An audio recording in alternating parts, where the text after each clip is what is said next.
Tak banyak yang tahu jika Sarwenda menghabiskan masa remajanya di luar negeri untuk menempuh pendidikan.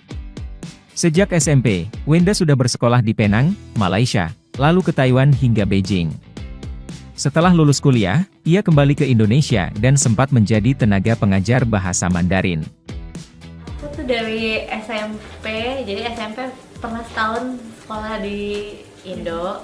Jadi TK, SD, SMP setahun, terus akhirnya aku ke Malaysia karena kan dulu sempat ada kerusuhan gitu dan ayahku pengennya aku lebih fokus dengan belajar bahasa Mandarin gitu.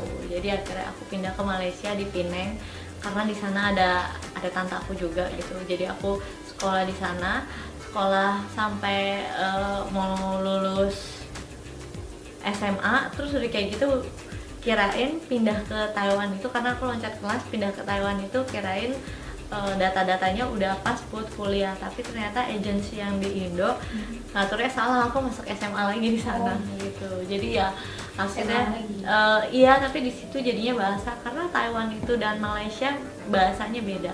Jadi kalau Chinese-nya Malaysia itu yang simplify, yang gampang. Kalau yang Taiwan itu yang kanji, yang tradisional. Jadi ya orang bisa bahasa Mandarin yang kanji, bisa baca yang simplify. Tapi kalau yang belajar simplify belum tentu bisa baca yang kanji gitu. Jadi akhirnya aku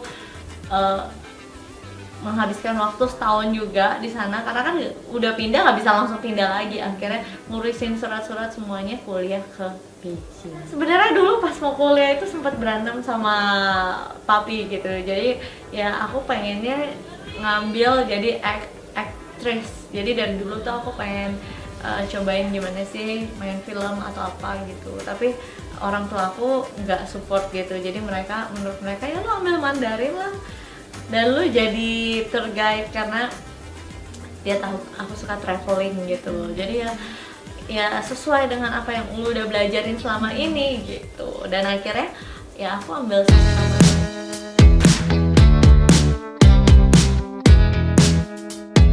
dan aku emang dapat kayak kalau di sini kan beasiswa full, kalau di sana tuh kayak dapat jadi beasiswa tapi kayak duit jajan gitu. Aku dapat beasiswa karena nilainya lumayan tinggi gitu dan akhirnya ya aku balik ke Indonesia jadi translator Mandarin sama jadi guru Mandarin.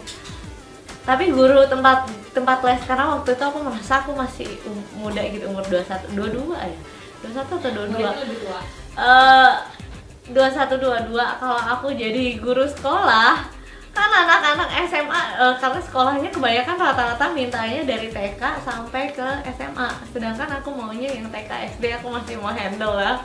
SMP SMA kayaknya aku nggak bisa deh aku bilang kayak gitu. Jadi akhirnya aku lebih prefer jadi tempat les gitu, dia di tempat les dan ngajarin anak-anak sih aku lebih prefer. Dan kalau bisa ngajar pun ada yang kayak orang-orang mau bisnis ke luar negeri ya emang mereka belajar private gitu, tapi yang benar-benar serius banget. Karena waktu itu aku pernah dapat satu murid yang ternyata dia cuma mau kenalan sama aku sampai akhirnya iya dia rela dengan nggak apa-apa gue les, iya gue les. Jadi sama aku ngajar, kok kayaknya nih murid gak belajar, malahnya yang aneh aku berhentiin karena posisinya kan ya aku emang orangnya sedikit idealis sih. Jadi ya aku ngajarin ya aku mau lihat hasilnya gimana, kalau menurut aku ini nggak berhasil ya nggak mau.